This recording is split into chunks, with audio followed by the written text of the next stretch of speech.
inyo yung guidelines to the school-based management and implementation of the 2024-2025 in-service training po. So, kanina po, diniscuss kung ano yung available program natin at ganoon din po ay kung paano ito ma-access sa ating NEAP website. So, as of now po, marami po kanina na kami. I think we have more than 100 na nagkakapag-access ng aming mga NEAP po.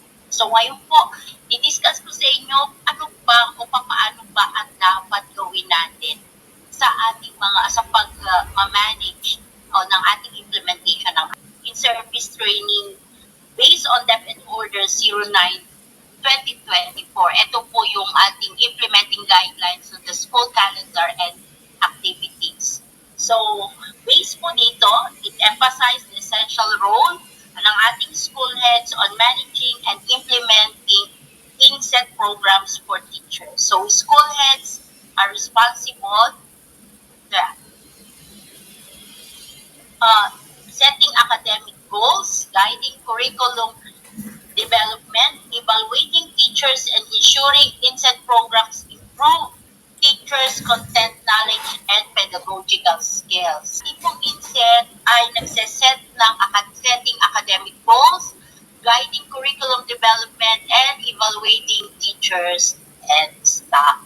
Or the leadership of our school heads significantly impacts the success of inset programs, which aims to enhance teacher subject content knowledge and pedagogical skills.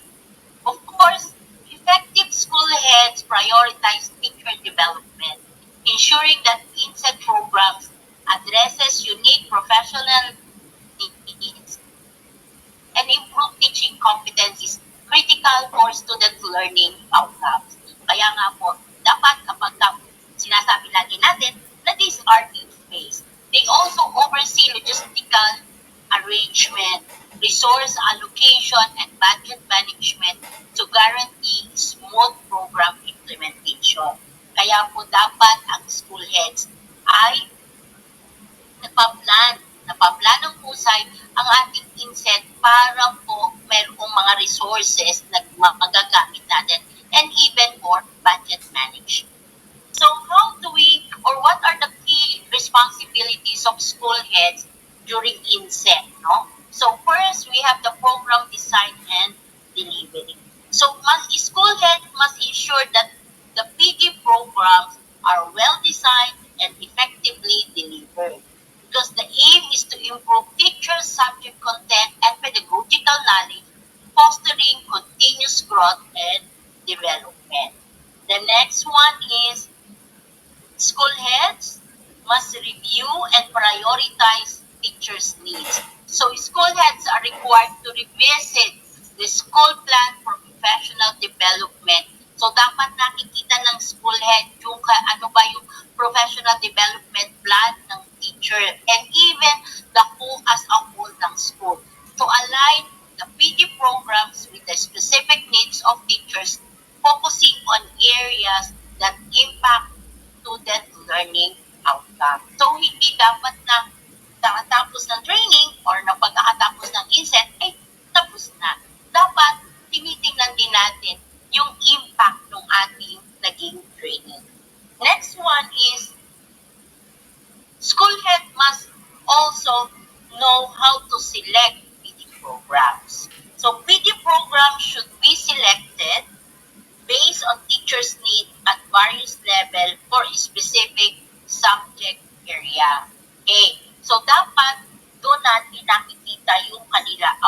Dapat kung anong subject area niya at yun ang pangangailangan niya, doon natin, yun ang ating ibibigay. So, at this point, sabi natin kanina, na-discuss ni Sir Alex kung saan pwedeng makita yung ating mga PD program. So, ito po ay pwedeng ma-access sa NEAP, sa NEAP website. So, given po kung ano yung link natin. And of course, sa school head naman po, makikita ito doon sa identified in teachers IPPD. Okay. So, which are derived from self-assessment tools like the ESAT, dyan din po yung performance assessment. At syempre, kapag ang program nag-undergo ng quality assurance, pwede itong ating CPD accredited kay PRC. So, dapat po yung ating mga, kaya nga sabi natin, it is a need-based, so needs-based. That's why, kailangan po may nakikita natin to o tinitingnan natin to sa ISAT at saka sa performance assessment. Okay, so how about the training resource packages and materials? So, para rin ng teacher, dapat inihahanda ang mga learning resource materials. So, dapat school heads must ensure that comprehensive training resource packages and other essential materials are available for all delivery modes. So, dapat po, hindi lamang ito sa isang delivery mode na available. Dapat ito ay could be face-to-face, online, or even hybrid. Okay. So, on that also, the training resource packages must ensure the comprehensive, must be essential and available in all modes. And you can find it on our repository. So next one is the adherence to guidelines. Okay, so we have some guidelines when it comes to the delivery of our inset program. So PD program should be implemented in accordance with the relevant guidelines or memorandum. The program management team, including learning area specialists, will be responsible in ensuring the success of the programs and conducting monitoring and evaluation to assess whether the programs are meeting their goals, no, of improving teaching effectiveness and learning outcomes. So, dapat po yung ating program management team at ang learning area specialist ay magtutulong para mag-conduct ang program at the same time, after that is to monitor and evaluate to assess whether the program ay na-meet ba yung goal. No? Okay.